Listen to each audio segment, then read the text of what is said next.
Di malam yang sesunyi ini. Halo guys, berjumpa lagi dengan saya di Insting Johnny. Di video kali ini saya akan mereview sebuah film yang berjudul Split tahun 2016. Film ini akan menceritakan tentang seorang lelaki yang memiliki banyak kepribadian. Namun anehnya, salah satu kepribadiannya bahkan mampu melampaui batas kemampuan manusia biasa. Penasaran kan? So langsung saja film pun dimulai. Sebelumnya mohon maaf jika suara saya tak seperti biasanya, karena saat ini saya sedang mengalami gangguan pernafasan alias flu, bukannya gangguan kepribadian lo ya. Oke, lanjut filmnya. Film dimulai dengan seorang wanita yang pendiam, pemurung dan antisosial bernama Casey. Dikisahkan saat itu ia sedang mengikuti pesta ulang tahun dari temannya yang bernama Claire. Tapi saat pestanya telah usai, sayangnya mobil yang mau menjemput Casey mogok. Alhasil ayah Claire memberinya tumpangan juga bersama salah satu temannya lagi, yakni bernama Marcia. Di saat sang ayah sedang mengemasi barang bawaannya, tak disangka seorang lelaki bernama Kevin mendekat padanya. Casey yang sempat melihat hal itu jadi bingung, namun tak mengucapkan sepatah kata pun. Alhasil mereka bertiga pun diculik.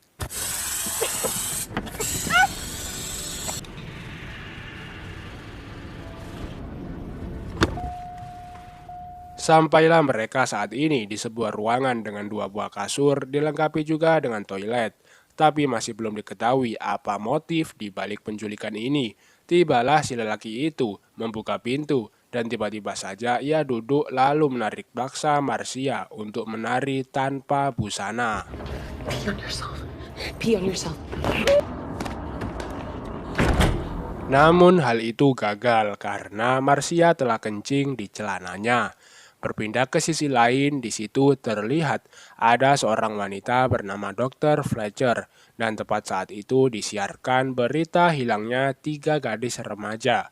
Lalu kemudian Dr. Fletcher menerima pesan email dari seseorang bernama Barry yang sangat ingin bertemu dengannya. Kembali ke Casey yang mana pada saat itu kedua temannya berencana melawan dan menghabisi Kevin. Namun Casey hanya diam seolah pasrah dan tak mendukung rencana temannya. Emang kadang loh ya, diam itu juga termasuk pilihan loh. Di saat yang sama, Dr. Fletcher kedatangan pasiennya bernama Barry, dan dia adalah si Kevin tadi. Wow, si Barry ini dikenal sebagai seorang yang suka dengan fashion. Namun saat itu Dr. Fletcher melihat Barry seperti sedang gelisah. Namun Barry tak mau mengungkapkan hal itu. Sedikit penjelasan bahwa Barry ini adalah kepribadian Kevin yang lain dan telah lama mendominasi dalam tubuh Kevin. Tapi belakangan, salah satu dari 23 kepribadian Kevin yang bernama Dennis muncul. Dan Dennis lah orang yang telah menculik 3 gadis itu. Setelah Kevin pulang, ketiga gadis itu melihat adanya seorang wanita sedang berbincang dengan Dennis. Namun faktanya wanita tersebut juga Kevin dengan kepribadian lain bernama Patricia. Wow. Selain Dennis, kepribadian Patricia belakangan juga sering muncul karena hanya Dennis dan Patricia yang percaya bahwa akan bangkitnya kepribadian yang ke-24 bernama The Beast. Mereka berdualah yang merencanakan penculikan ini karena 3 gadis itu akan digunakan sebagai tumbal persembahan bangkitnya The Beast. Tak lama Dennis membuka pintu dan menyuruh 3 gadis itu untuk membersihkan toilet. Dari sini terlihat bahwa karakter Dennis sangatlah jijik dengan hal-hal yang kotor. Ketika malam telah tiba, tak disangka Kevin sedang duduk di depan pintu, dan kali ini ia bernama Hedwig. Karakter Hedwig adalah seorang anak kecil yang berusia 9 tahun. Di dalam tubuh Kevin yang belakangan sering didominasi oleh Dennis dan Patricia, sementara kepribadian-kepribadian lain sedang dikurung karena menolak bangkitnya The Beast. Namun hanya Hedwig lah yang diberikan kebebasan untuk muncul kapan saja. Casey yang menyadari adanya gangguan kepribadian pada lelaki tersebut, lantas mencoba membujuk Hedwig untuk membebaskan mereka bertiga. Namun rencananya gagal karena Hedwig lebih takut pada Dennis dan Patricia. Ketiga gadis itu kemudian mencoba mencari jalan keluar, dan ternyata Claire menemukan lubang ventilasi udara. Namun saat akan masuk ke dalam lubang tersebut, si Hedwig muncul kembali sehingga Casey dan Marcia harus menahan pintunya tetap tertutup. Hedwig pun kembali dan memanggil Dennis, dan saat Dennis telah berhasil membuka pintu, ia melihat Claire yang mencoba kabur.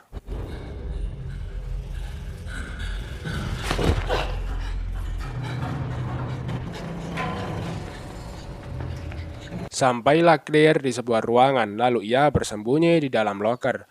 Namun sayangnya, ia tetap ketahuan oleh Dennis, karena Dennis telah dilarang oleh Patricia untuk menyentuh tiga gadis itu, sehingga ia meminta Claire untuk keluar secara baik-baik. Dennis yang melihat pakaian Claire yang kotor, meminta Claire untuk melepaskan pakaiannya, lalu kemudian ia mengurung Claire secara terpisah. Begitu pula dengan Casey dan Marcia diminta untuk melepaskan pakaian luarnya. Di lain sisi terlihat Dr. Fletcher sedang voice call dengan para mahasiswa-mahasiswanya. Di situ Dr. Fletcher menjelaskan bahwa orang yang memiliki gangguan kepribadian biasanya setiap kepribadiannya itu memiliki karakter yang berbeda dan bahkan kekuatan fisik yang juga berbeda. Dengan adanya orang yang punya kepribadian ganda atau lebih, mungkin manusia bisa mempelajari bagaimana otak manusia bisa mencapai tingkatan yang spesial, termasuk hal-hal yang selama ini belum diketahui, seperti hal-hal yang supranatural. Secara kebetulan, tiba-tiba saja Barry datang di luar jadwal pertemuan. Tapi di sini Dr. Fletcher menyadari bahwa yang datang adalah Dennis yang menyamar sebagai Barry. Wah, kalau nggak teliti mana bisa itu ketahuan. Dari wajah sama, dari body sama. Si Dennis masih saja terus mengelak dan mencoba mengotori bajunya. Padahal kan Dennis asli emang nggak suka kotor-kotor kan. Melihat hal itu, Dr. Fletcher pura-pura percaya, namun ia curiga pasti ada sesuatu di balik semua ini. Ketika Casey terbangun, di hadapannya ada Patricia yang membawakan makanan, sementara Marcia yang ketakutan hanya bisa terdiam tanpa melawan. Mereka berdua kemudian diajak ke ruang makan sambil mendengarkan sebuah lagu. Tapi saat Patricia sedang lengah, Marcia berencana untuk kabur dan memukulkan sebuah kursi pada Patricia. Sempat dicegah oleh Casey, namun Marcia tetap kekeh melakukannya.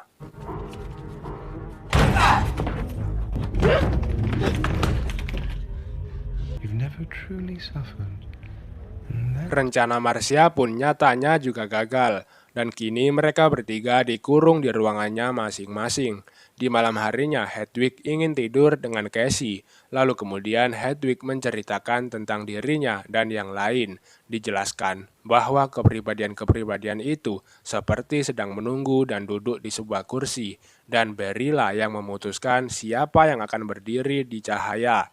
Tapi kini Barry telah kehilangan kekuasaan itu karena Hedwig yang memang diberi kebebasan. Mendengar Hedwig yang juga suka memutar CD di kamarnya, Casey pun mengajak Hedwig untuk mendengarkan musik bersama karena Casey teringat kata-kata Hedwig bahwa ada sebuah jendela di kamarnya. Wow, jendela, kabur. Hedwig pun berjanji dan mengajak Casey ke kamarnya, tapi ia harus menunggu karena siang ini Dennis sedang ada pertemuan dengan Dr. Fletcher. Tiba di apartemen Dr. Fletcher, yang mana di situ ada Dennis yang masih menyamar sebagai Barry. Dalam perbincangan itu, Dr. Fletcher mengatakan bahwa ia bisa memanggil dengan nama lengkap Kevin. Namun hal itu tak ia lakukan karena akan menyakiti dan mengacaukan pikiran Kevin, sehingga semua kepribadian akan berebut mengambil cahaya. Dennis pun mengakui jika ia memanglah benar Dennis. Lantas Dr. Fletcher pun mencoba menjelaskan pada Dennis jika impiannya The Beast bukanlah kepribadian. The Beast tak tinggal bersama kalian karena The Beast tinggalnya di kereta seperti pada ceritanya. Dan sampai sekarang, Dennis dan Patricia memang belum pernah bertemu dengan The Beast karena dia hanyalah sebuah hayalan, kata Dr. Fletcher. Kembali ke Casey yang saat ini dipanggil oleh Hedwig untuk pergi ke kamarnya. Casey pun tak sabar untuk kabur melalui jendela. Namun jendela, faktanya jendela yang dimaksud oleh Hedwig hanyalah gambar jendela. Asu. Tak lama Hedwig menunjukkan sebuah HT, sempat dikira mainan oleh Casey, namun ternyata HT beneran milik Dennis. Tak butuh waktu lama, Casey pun langsung menyalakan HT tersebut, sempat dicegah oleh Hedwig. Namun Hedwig malah ditampar oleh Casey. Alhasil, kini Hedwig telah berubah menjadi Patricia. Please. Di malam yang sama, Dr. Fletcher menerima banyak pesan email dari Barry. Lantas, Dr. Fletcher pun segera mengunjungi rumah Barry. Tepat saat itu, ia bertemu dengan Dennis di sana. Lalu mereka masuk dan berbincang-bincang di rumah Dennis. Lagi-lagi, pembicaraan mereka membahas tentang The Beast. Dan Dennis yang sangat yakin akan adanya The Beast, lantas mengatakan bahwa The Beast itu nyata, bukanlah hayalan. Mendengar semua itu, Dr. Fletcher pun pura-pura ingin ke toilet. Tapi alih-alih ke toilet, ia mulai curiga dengan sebuah ruangan lain yang saat ia buka. Betapa terkejutnya Dr. Fletcher saat menemukan seorang gadis di dalamnya, yakni si Claire. They will never reach their potential. Isn't egregious wrong? Karena ketahuan oleh Dennis, Dr. Fletcher pun kemudian dibius, lalu ia diletakkan di sebuah sofa. Si Dennis lalu pergi membeli bunga untuk menyambut kebangkitan The Beast, dan tibalah Dennis di sebuah stasiun. Sementara kini, Casey telah berhasil membobol pintu dengan peniti yang ia temukan. Namun ternyata ada pintu lagi yang tak dapat ia buka. Di ruangan itu, Casey melihat sebuah komputer yang saat ia coba gunakan, ternyata di situ ada 23 file video dari setiap kepribadian Kevin. Conquest between 1192 and 1200. I hate my instant shots. Or if it wasn't for the firefighters. Kembali ke Dennis yang kini telah memasuki kereta kosong dan dengan kepercayaan yang penuh pada otaknya. Alhasil, kini The Beast telah bangkit dari tubuh Kevin. Seperti dalam ceritanya, bahwa The Beast mampu melampaui batas kekuatan manusia. Bahkan anjing pelacak pun takut padanya. Di situ juga terlihat jika The Beast mampu berlari sangat cepat. Di lain sisi, Dr. Fletcher yang mulai sadar, ia kemudian menuliskan nama lengkap Kevin pada sebuah kertas. Namun di saat yang bersamaan, The Beast telah tiba di situ dengan tubuh yang penuh urat dan otot. Bahkan pisau pun tak mampu melukai tubuhnya. Alhasil, Dr. Fletcher pun mati karena tulang-tulangnya yang remuk.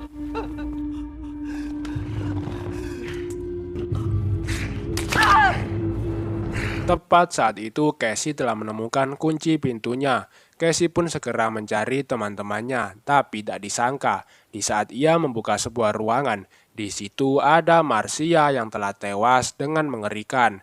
Casey kemudian mencoba membuka ruangan di sebelahnya, dan di situ ada Claire yang akan dimakan isi perutnya oleh The Beast. Melihat hal itu, Casey segera kabur, namun di situ ia melihat mayat Dr. Fletcher dan sebuah kertas yang bertuliskan panggil namanya, yakni Kevin Wendell Crumb. The Beast kemudian muncul di belakang Casey, yang entah dengan kekuatan seperti apa, bahkan The Beast mampu merayap di dinding. Disitulah Casey memanggil nama lengkap Kevin. Kevin Wendell Crumb! Kevin Wendell Crumb! You made a... Karena teringat dengan masa lalunya yang kelam, kini kepribadian Kevin asli telah kembali. Melihat Dr. Fletcher yang mati dibunuh olehnya, dan juga karena selama ini kepribadian Kevin asli telah dikurung selama 2 tahun. Alhasil, Kevin pun meminta Casey untuk membunuh dirinya dengan senapan yang ia simpan di belakang Casey saat ini. Sedangkan pelurunya ia simpan di loker. Namun tiba-tiba saja, kepribadian-kepribadian lain muncul bergantian dan berebut. Tapi mereka semua dikalahkan oleh kepribadian Hedwig. Tapi saat Casey mengambil senapannya, di situ Hedwig memberikan tubuhnya pada Patricia. Casey pun mencoba lagi memanggil-manggil nama lengkap Kevin, namun ternyata Kevin telah kembali dikurung. Di saat Casey berhasil membuka pintu tersebut, tepat saat itu juga The Beast kembali muncul. Casey yang sedang berlari, tiba-tiba kakinya ditarik dalam kegelapan. Di saat Casey akan menembak The Beast, tiba-tiba saja The Beast menghilang.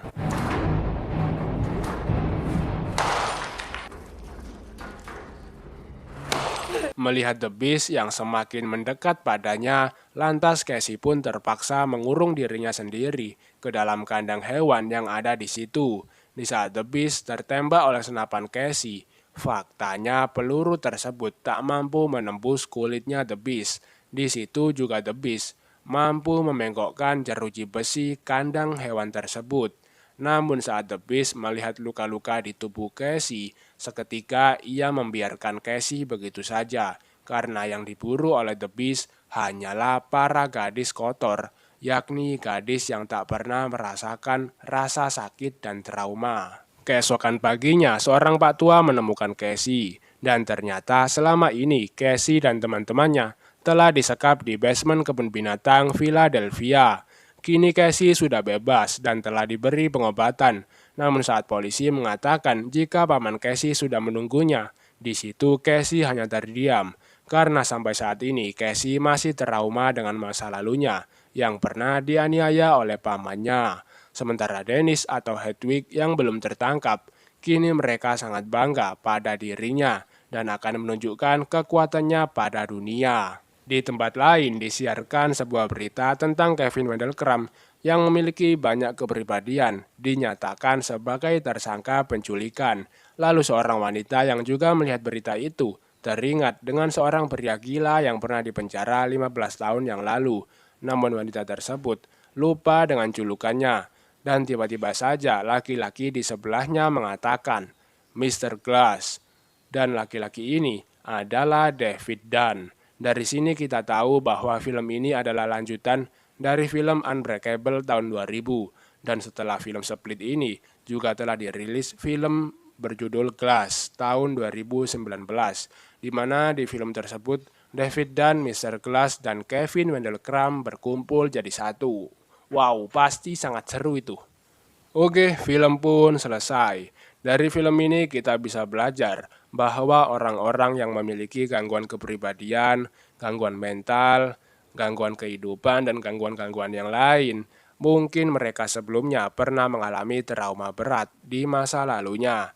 Maka pesan yang dapat kita ambil dari film ini adalah, kasih sayang itu sangatlah penting. Saya Joni dari Insting Joni, sekali lagi mohon maaf jika suara saya tak seperti biasanya. Oke, thank you and goodbye.